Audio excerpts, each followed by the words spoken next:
क्योंकि जब जो बंदा कंपटीशन में कूदता है तो उसे पता चलता है कि कंपटीशन तो बिल्कुल है ही नहीं।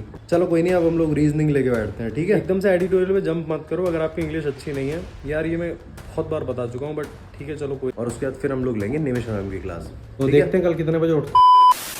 आप सभी को हर हर महादेव, स्वागत है आपका एक नए ब्लॉग में। आज है डे 44 ऑफ 75 हार्ड चैलेंज। जैसा कि आपको पता है कि हम टारगेट कर रहे हैं 2025 के आने वाले सारे बैंक एग्जाम्स को। उसी के कॉन्टेक्स्ट में मैं आपको अपनी daily to do list share करता हूँ और उसके बाद फिर हम ये देखते हैं कि आज हमने अपने 24 आवर्स को एज अ बैंकिंग एस्पिरेंट कैसे निकाला। और अगर आप 75 डेज़ की जर्नी की बात करेंगे तो देखो ऑलमोस्ट हम हाफ से भी ज़्यादा निकल आए और हमारी तैयारी एकदम बढ़िया चल रही है। बस उम्मीद है एक अच्छे रिजल्ट की। तो चलिए फिर शुरू करते हैं। सबसे पहले तो आप टाइम देख लो, टाइम हो रहा है 6:16 और ये कल की स्टॉप वॉच थी, इसको अभी रीसेट मारते हैं और दोबारा से आज की स्टॉप वॉच स्टार्ट करते हैं, जिससे कि आज के जो हम टारगेट्स पूरे करेंगे उसका हमें आइडिया लग जाएगा। तो सबसे पहले मैं आपको बताता हूँ, मैं कौशिक सर की क्वांट्स की क्लास लेके बैठा था और इस क्लास को ऑलमोस्ट मेरे को करने में 2.5 घंटा लग जाता है। वैसे क्लास तो होती है 2 घंटे 12 मिनट, कभी 15 मिनट ऐसे, बट वही है ना कि ऐसा तो है नहीं कंटिन्यू क्लास चलती रहेगी, थोड़ा समझना भी रहता है। जबकि मैं इसको 1.25 पे देखता हूँ, ऐसा भी नहीं नॉर्मल मोड पे देखता हूँ, बट स्टिल उसके बावजूद भी चीज़ें हैं जो आराम आराम से समझ आती हैं, तो इसलिए इतना टाइम लग जाता है। और रही बात, काफ़ी लोग पूछ रहे थे कि क्वांट्स में कौशिक सर की, देखो एक्चुअल में मैं ना फाउंडेशन की क्लास तो नहीं कर रहा हूँ, केवल जो मेन मेन क्लासेस है ना उन्हीं को उठा रहा हूँ, जिससे क्या है कि मेंस की जो डेप्थ नॉलेज है वो मिल जाए। और इतना करते करते मैं आपको एक बार टाइम दिखा दे रहा हूँ। जैसा कि अभी आपने समय देखा, अभी मैंने कौशिक सर की क्लास ओवर करी है क्वांट्स की, और इसके बाद अब मैं आपको बताता हूँ मैं अब एडिटोरियल और करंट अफेयर्स की क्लास लेता हूँ। इसको लेते लेते ऑलमोस्ट समय बच जाएंगे 11:30 और उसके बाद फिर हम लोग लेंगे निमिष मैम की क्लास, ठीक है। तो आज काफ़ी टाइम बाद मैंने पूजा करते टाइम की वीडियो शूट की थी, क्योंकि टाइम ही नहीं मिलता था यार करने का। पूजा करने के बाद मैं क्लास लेने आ गया था, क्योंकि देखो ना तो खाना था ना आज पीना था, तो चक्कर ही खत्म है फिर अपना। तो क्लास में बात करी जाए तो मैं जब कौन सी क्लास कंप्लीट कर लेता हूँ उसके बाद फिर मेरा टारगेट होता है कि मैं आशीष गौतम सर से अपना करंट अफेयर्स की क्लास लूँ, और इसके बाद फिर अपना एडिटोरियल की क्लास लूँ। और करंट अफेयर्स का तो सीन ऐसा ही है भाई, देखो वीडियो केवल इसलिए देख लो कि आपको कोई न्यूज़ समझ नहीं आ रही, बाकी तो देखो यार आपको पीडीएफ से मल्टीपल टाइम रिवीजन ही करना पड़ेगा। अगर आप सोच रहे हो कि आपका वीडियो देख के काम हो जाएगा तो वो बहुत बड़े आप गलतफहमी में जी रहे हो, और इसका झटका आपको मेंस में लगे। इससे बढ़िया ये है कि अभी से इस चीज़ को समझ जाओ और वीडियोस तो देखो, लेकिन उसके साथ साथ सेल्फ प्रैक्टिस भी करो। सेल्फ प्रैक्टिस मतलब खुद से रिवीजन करना, वो भी मल्टीपल टाइम रिवीजन करना। डेली पीडीएफ से रिवीजन करना, उसके बाद वीकली पीडीएफ से रिवीजन करना। यही फॉर्मूला आपका वो कैब के साथ है कि जब एडिटोरियल की क्लास कंप्लीट कर लो उसके बाद एक बार खुद से वो कैब को रीड करो, वरना ऐसे काम नहीं चलने वाला। आप सोच रहे हो कि मतलब केवल ऐसा पिक्चर की तरह वीडियो देखने से अगर काम हो जाएगा तो बहुत बड़ी मूर्खता है और गलत फहमी जी रहे हो। इसलिए जैसे ही ये एडिटोरियल कंप्लीट कर लिया करो, उसके बाद चाहो तो नेक्स्ट डे या फिर उसी दिन शाम को एक बार वो जो पीडीएफ आती है टेलीग्राम ग्रुप पे उसे उठाओ और उससे रिवीजन मारो ढंग से, तब कहीं जाके बात बनेगी। और अगर ये चीज़ समझ आ गई तो बहुत अच्छी बात है, वरना भाई जैसे आपको ठीक लगता है वैसे कर लो। और काफ़ी लोग पूछते हैं, बोलते भी हैं कि दिक्कत आ रही है, नहीं हो रहा है। तो देखो यार, एक सिंपल सी बात बताता हूँ कि अपने एफर्ट्स को डबल कर दो, काम हो जाएगा। बस अभी एडिटोरियल और करंट अफेयर्स दोनों की क्लास ख़त्म करी है देख के, और मतलब हाँ, करंट अफेयर्स तो देख के और एडिटोरियल खुद से करके, है ना। और काफ़ी लोगों का ये रहता है ना, जो लोग नए होते हैं, जो लोग बिगिनर स्टार्ट करते हैं, तो वो बोलते हैं कि एडिटोरियल देखो यार, एकदम से एडिटोरियल में जंप मत करो अगर आपकी इंग्लिश अच्छी नहीं है यार, ये मैं बहुत बार बता चुका हूँ, बट ठीक है चलो कोई नहीं, मत करो। बिगिनर हो तो प्लीज़ पहले मैगजीन्स पढ़ो, कुछ बुक्स पढ़ो, जब धीरे धीरे रीडिंग की हैबिट पड़े फिर एडिटोरियल पे शिफ्ट करो। और एडिटोरियल का मतलब ये नहीं होता है कि आप केवल क्लास ऐसे चला के देख रहे हो, कोई पिक्चर नहीं चल रही है, कोई वेब सीरीज़ नहीं चल रही है, खुद से करना पड़ता है मेरे भाई। मैंने आपको एडिटोरियल का इतना अच्छा तरीका बताया भाई, खुद से मल्टीपल टाइम रिवीजन करो, खुद से बार बार बोलो जो वो कैब कराई जा रही है, उसके बाद फिर पॉज करो, उस पूरे आर्टिकल को खुद से पढ़ो, खुद से समझो, उसके बाद एक्सप्लेनेशन सुनो। ऐसा नहीं कि बस चला के बैठ गए, क्लास करके कोई एहसान मत करना, क्योंकि वो किसी के ऊपर एहसान नहीं कर रहे हो आप, वो अपने करियर के ऊपर कर रहे हो, उसे बर्बाद कर रहे हो आप, ठीक है। बाकी यार अभी तो यार 11:30 ही बजे, मेरी तो अभी से हालत ख़राब हो रखी है। अब हालत ख़राब क्यों हो रखी है बताता हूँ।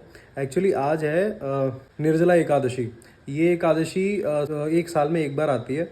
इसका मतलब ये होता है कि इस एकादशी वाले दिन, वैसे नॉर्मल एकादशी होती हैं तो लोग फास्ट रखते हैं, ये विष्णु भगवान के लिए होता है, और मतलब भगवान के लिए क्या, आप स्वयं के लिए करते हो।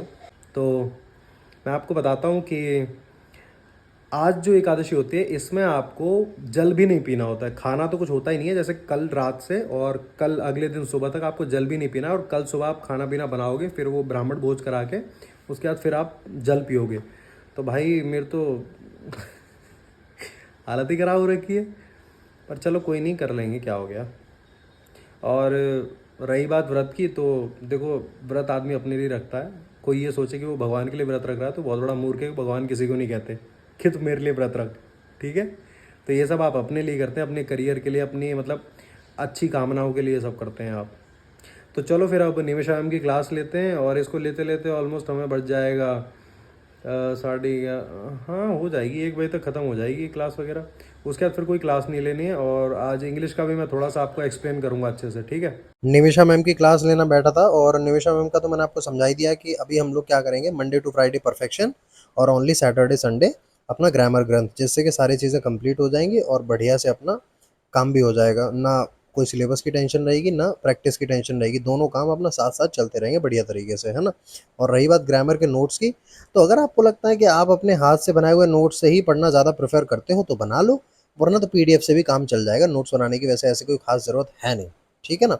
और जो चीज़ मैंने अभी आपको बताई थी उसको मैं एक बार फिर से रिपीट करता हूँ कि अगर आपको लग रहा है कि कुछ नहीं हो रहा है, आप परेशान हो, तो प्लीज़ अपने एफर्ट्स को डबल कर दो। एक्चुअली अभी इंग्लिश की क्लास ओवर करी है, और इंग्लिश के बारे में मुझे ये बताना था कि आज से मैंने परफेक्शन 2.0 स्टार्ट कर दिया है, ठीक है। आपकी मर्जी है, आप 1 से भी स्टार्ट कर सकते हो, कोई दिक्कत नहीं है, बट ये है ना कि ये रिसाइकल बैच होता है। जैसा कि आपको पता है, इसमें मेरे हिसाब से 15-16 क्लासेस होती हैं, और ये रिसाइकल्ड होता है, मतलब कि वही सेम, बस पैटर्न जो है सेम रहता है, क्वेश्चंस चेंज होते हैं और नई नई वेराइटीज़ आती हैं, ये होता है। तो मैंने 2.0 से स्टार्ट करा है, क्योंकि यार फिर कवर भी कर लूँगा आराम से। और रही बात ग्रामर ग्रंथ की, उसको मैं हफ्ते में 3 दिन करूँगा, फ्राइडे सैटरडे संडे 3 दिन, और बाकी दिन ये वाली क्लास किया करूँगा, जिससे कि इंग्लिश में प्रैक्टिस करूँ ज़्यादा से ज़्यादा। बाकी साथ के साथ धीरे धीरे मॉक भी स्टार्ट करेंगे, क्योंकि एक्चुअल प्रैक्टिस तो मॉक से ही हो पाएगी, क्लास वगैरह में तो आपको पता ही है ना। तो अभी ये कंप्लीट करा है, और अब हम लोग लेके बैठते हैं अपनी सेल्फ प्रैक्टिस। टाइम हो रखा है 1:30 बज रहे हैं, और अब हम लोग सेल्फ प्रैक्टिस करते हैं, ठीक है। अब बारी थी क्वांट्स की टू डू लिस्ट को कंप्लीट करने की। और देखो क्वांट्स में मैं आपको सच बताऊं, अर्थमेटिक के लिए मेरा भी वही सेम सीन है कि भाई अर्थमेटिक के लिए मैं भी कौशिक सर से ही पढ़ रहा हूं, और अर्थमेटिक में मुझे भी दिक्कतें आती हैं। हाँ, स्पीड मैथ्स और डीआई पे भर भर के काम करता हूं, इसीलिए कि कहीं ऐसा ना हो कि 10 नंबर की अर्थमेटिक के चक्कर में मेरी जो 25 नंबर में स्पीड मैथ्स और डीआई आती है उसके भी मैं एल लगा लूँ, है ना। तो यही मैं आपको सजेस्ट करूंगा कि अर्थमेटिक का रोना रोना अच्छी बात है, लेकिन उसके साथ साथ जो और सेगमेंट्स हैं उन पर भी प्रैक्टिस करना बहुत ज़रूरी है। अगर आप इन्हीं चीज़ों पर रोते रहेंगे तो आप खुद समझदार हैं कि आपके साथ क्या होगा, है ना। तो प्लीज़ डीआई और स्पीड मैथ्स पे भर भर के प्रैक्टिस करो। अभी बस क्वांट्स की टू डू लिस्ट डन करी है, और क्वांट्स में बात करता हूँ तो मैं अपनी डीआई, हमने 4 डीआई करी थी, और स्पीड मैथ्स करी थी गाइडली से। बाकी जो आपका अर्थमेटिक है, अर्थमेटिक में आज भाई सच बताऊँ मैंने 4-5 क्वेश्चन ही करे बस, उसके बाद मतलब मन ही नहीं हुआ, पता नहीं क्यों हल्की से मुझे वीकनेस सी फील हो रही है, जबकि इतना बड़ा शरीर है, कहाँ लेके जाएगा मदन, तेरे को वीकनेस फील हो रही है भाई, हद है। तो चलो कोई नहीं, अब हम लोग रीजनिंग लेके बैठते हैं, ठीक है। देखो यार, अभी मैं आपको बताता हूँ, अभी मैंने बोला ना रीजनिंग लेके बैठते हैं, पर यार मेरा दिमाग थोड़ा सा घूम गया, और मैं ना 30 मिनट पावर नैप लेने जा रहा हूँ, उसके बाद आके फिर पढ़ता हूँ। अगर रीजनिंग की बात करें तो देखो रीजनिंग में मुझे नहीं लगता कि कोई ऐसी चीज़ है जो बहुत डिफ़िकल्ट है या जो नहीं हो रही। आप एक बार अच्छे से कवर कर लोगे ना, तो कॉन्सेप्ट क्लियर कर लोगे तो सारी चीज़ें होने लगेंगी। जैसे मेरे को सिलॉक्स में दिक्कत आ रही थी, मैंने भाई साहब क्लासेस देखी और एकदम बढ़िया हो गया। अब वो उठा के पीडीएफ लगा रहा हूँ, बुक से भी क्वेश्चंस कर रहा हूँ, सारे क्वेश्चंस हो रहे हैं, कहीं कोई दिक्कत नहीं आ रही है। कॉन्सेप्ट अपना एकदम क्लियर रखो, कन्फ्यूजन में बिल्कुल पढ़ो मत। और किसी भी टेलीग्राम ग्रुप पे या कहीं पे भी कोई ये सम नॉट और सम ये सब ये चल रहा हो ना, चोचलेबाजी, दूर रहो उनसे, क्योंकि पता चला जितना आपको आता है वो भी आप भूल जाओ। और ऐसा अगर कोई सिचुएशन, देखो पहली बात तो अभी तक एग्जाम में आई नहीं है, ठीक है। सम और सम नॉट वाली जो है ना, अभी तक तो आई नहीं है। और अगर आती भी है तो प्लीज़ उसको स्किप कर देना, या फिर मैं आपको बता दे रहा हूँ कि सम और सम नॉट जो होता है वो आइदर और ही होता है। तो अगर आप समझ सकते हो तो बहुत अच्छी बात है। प्लीज़ यहाँ पे भी उसकी कंट्रोवर्सी मत करने लगना। अगर आपको लगता है तो ठीक है, नहीं तो आप छोड़ देना, कोई बड़ी बात नहीं है। ओके, एक बार आप टाइम देख जैसा लो। कि अभी आपने समय देखा, 6:05 हो रहे हैं। अभी हम लोगों ने रीजनिंग में जितना भी हम टू डू लिस्ट बनाते हैं, जो जो क्वेश्चंस हम बोलते हैं कि करेंगे, वो हमने सारे कर लिए थे। और अब मैं आपको बताता हूँ कि अभी फटाफट से पूजा कर लेता हूँ, और कुछ खाऊंगा तो वही नहीं ना, भगवान।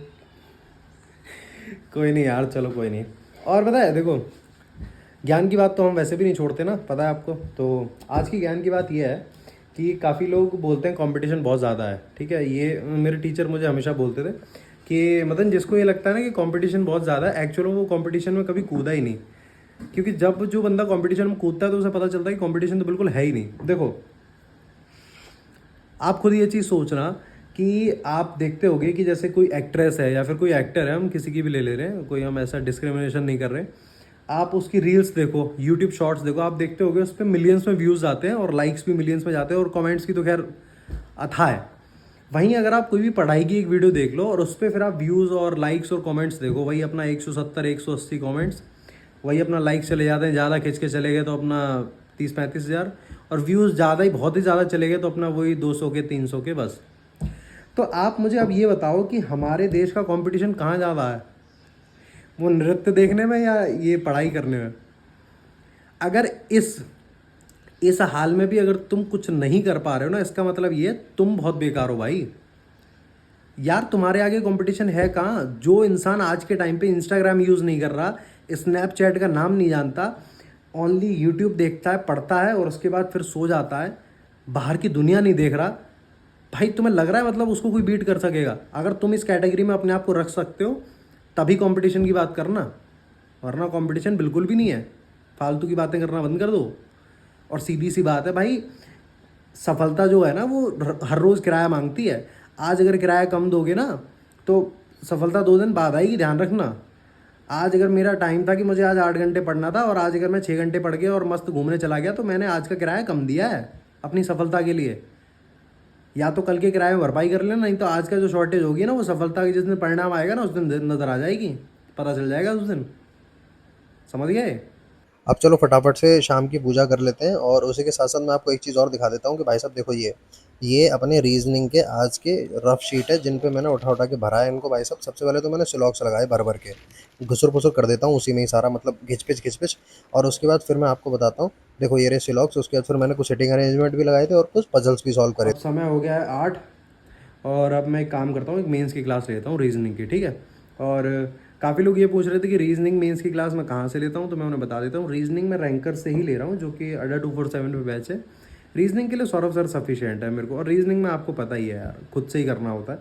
तो अभी अल्फ़ा न्यूमेरिक चल रहा है उनका, उसके बाद फिर देखते हैं भाई। और हाँ, ये रीजनिंग की क्लास ले लूँ मेंस की, उसके बाद फिर मैं आपको रिवीजन के बारे में बताता हूँ थोड़ा सा, ठीक है। अब बारी है क्लास लेने की। जैसा कि आपको पता है, मैंने बताया था कि रात के टाइम पे हम केवल एक मेंस की क्लास लेंगे, तो अभी मैं रीजनिंग में अल्फ़ा न्यूमेरिक की क्लास ले रहा हूँ जो मेंस लेवल की होती है वो। और उसकी 2 क्लासेस हैं, तो हमने एक क्लास कल ले ली थी, एक क्लास आज ले लेंगे। और उसके बाद फिर इस क्लास के बाद क्लास पे डिपेंडेंसी नहीं रखनी है, अपनी पीडीएफ्स उठाओ, अपनी बुक्स उठाओ और वहाँ से भर भर के प्रैक्टिस करो। जो क्वेश्चंस नहीं बनते हैं कोई बात नहीं, जहाँ कॉन्सेप्ट लैग कर रहा है उस कॉन्सेप्ट को देखो और बस लगाना स्टार्ट कर दो। मेंस के क्वेश्चन अच्छे अच्छों से नहीं बनते, लेकिन समय के साथ सब कुछ बनने लगता है, ठीक है। अभी आपने समय देखा होगा 9 बज रहे थे करेक्ट, तो अभी हम लोगों ने रीजनिंग की क्लास ओवर करी है और मैं थोड़ा सा ना आपको आज वो बता देता हूँ कि रिवीजन के बारे में। यार इतनी बार सच में बताया फिर भी आप लोग इतने ज़्यादा कंफ्यूज हो जाते हो। सुनो मेरी बात, देखो रिवीजन का बेस्ट तरीका यही है, सुबह जो पीडीएफ आती है उनको शाम को रिवाइज करो, नहीं तो नेक्स्ट डे रिवाइज करो, बट उसको रिवीजन ज़रूर करो। अरे यार मतलब मेरे को समझ में नहीं आता यार, लोग ऐसे पूछते पीडीएफ कैसे रिवाइज करें। सीरियसली यार, मतलब ऐसी हरकतें मत करो यार। पीडीएफ में कंटेंट है उसे रिवाइज करो बस, और क्या करना होता है यार। करंट अफेयर्स डेली पढ़ो, उसकी पीडीएफ निकालो शाम को, उस पीडीएफ से रिवीजन करो। वो क्या पढ़ो, वो क्या आपका रिवीजन करो। और अगर आपको लगता है कि आप एडिटोरियल क्लास से मतलब नहीं हो फैमिलियर, तो भाई एडिटोरियल का जो वो पीडीएफ आती है उससे रिवाइज करो यार, मतलब आर्टिकल को उससे रीड करो यार। वैसे सच बताऊँ आज मेरा बहुत मन था भाई कि आज मैं एक मॉक दे दूंगा, लेकिन सच बता रहा हूँ, एक तो बोलते बोलते पूरा गला सूख चुका है क्योंकि पानी वानी तो नसीब होने वाला है नहीं। और अब सच बताऊँ वीकनेस भी, मतलब मुझे तो वीकनेस वर्ड बोलने में खुद पे शर्म आ रही है, सही बता रहा हूँ। मतलब यार इतना अट्टा कट्टा शरीर है भाई। तो चलो फिर आज की मैं आपको टू डू लिस्ट वगैरह दिखाता हूँ। अभी ज़रा दीदी मेरे को बोल रही है काम करने के लिए, वो काम वगैरह निपटा के फिर दिखाता हूँ आपको। एक्चुअली कल जो घर पे खाना बनेगा उसके लिए दीदी ने मुझे कुछ सामान लाने के लिए बाहर भेजा था, और मैं बताता हूँ मैंने एक तगड़ा स्कैम कर दिया कि मैं ना स्टॉप वॉच को स्टॉप करना ही भूल गया। तो इस चक्कर में आज का जब टाइम देखोगे ना तो आपको भी लगेगा कि भाई मतलब पागल वागल हो गए हैं क्या, इतना टाइम कहाँ से दे सकते हैं। गाइस आप समय देख सकते हो 10:26 हो रहे हैं, और एक बार मैं आपको स्टॉप वॉच दिखाऊँ, आप खुद देख के डर जाओगे आज। ये देखना, देखो इसमें से ना मैं बता रहा हूँ आपको 2 घंटे माइनस कर देना, जो कि दीदी ने मुझे बोला था कुछ काम करने के लिए, तो मैं वहाँ निकल गया, मैं इसको बंद नहीं कर पाया था, क्योंकि 14 घंटे तो सच बताऊँ मेरे फरिश्ते भी उतर के आ जाए तो वो भी नहीं पढ़ सकते, वो भी उस दिन जिस दिन मेरा फास्ट हो, जिस दिन मैं पानी भी ना पी सकूँ। ना ना ना ना छी, इतने इतने बुरे दिन नहीं आए। इसमें 2 घंटे माइनस कर देना, वही अपना 11 आवर्स के आसपास ही बैठा था। और अब वो मैं आपको दिखाता हूँ आज की टू डू लिस्ट, ठीक है। आई थिंक फ्लैश लाइट से आपको इशू नहीं होगा। आज है 6 जून और हमने क्वांट्स की पेड क्लास ली थी कौशिक सर से, उसके बाद करंट अफेयर्स कर रहे थे डेली, एडिटोरियल भी करा था, इंग्लिश में पेड क्लास ली थी, आज परफेक्शन 2.0 स्टार्ट कर दिया है, रीजनिंग में मेंस की क्लास ली थी, नीचे दिखाता हूँ मैं आपको, जनरल अवेयरनेस ना, नीचे आ जाओ भाई, क्वांट्स में 3 DI ना, 3 नहीं भाई, 3 कैसे, ओए 4 DI को 3 DI बोल रहा है, रुक हटा हो जाए, 4 थी भाई आज। और अर्थमेटिक 15, ओ नहीं यार 15 नहीं, आज तो 4-5 ही क्वेश्चन करे थे भाई, 5 ही कर दो, ठीक है। हाँ जी 5 क्वेश्चन इसमें, और रीजनिंग में आपके वही पजल्स और रैंक फाइल से मिसलेनियस, बाकी वोकैब सीए का रिवीजन नहीं करा है, ये मैं आपको अभी बताता हूँ, ये दोनों चीज़ स्किप, और मीन्स की क्लास रीजनिंग में। एक्चुअली वोकैब सीए का रिवीजन इसलिए नहीं करा था क्योंकि मैं ना थोड़ा लेट उठ पा रहा हूँ, आप देख रहे होगे 6:30 बजे उठ पा रहा हूँ, तो मैंने सोचा है कि अब मैं डेली मॉर्निंग में वोकैब और सीए का रिवीजन किया करूँगा, इसलिए अब कल से इसी बहाने सुबह जल्दी उठा करूँगा। तो देखते हैं कल कितने बजे उठता हूँ, उसी हिसाब से रिवीजन करूँगा, ठीक है। और आज का ब्लॉग मैं यहीं पे एंड करता हूँ, क्योंकि यार मेरा अब है नहीं इतना बोलने का, मतलब ब्योत नहीं है मेरा अंदर से इतना।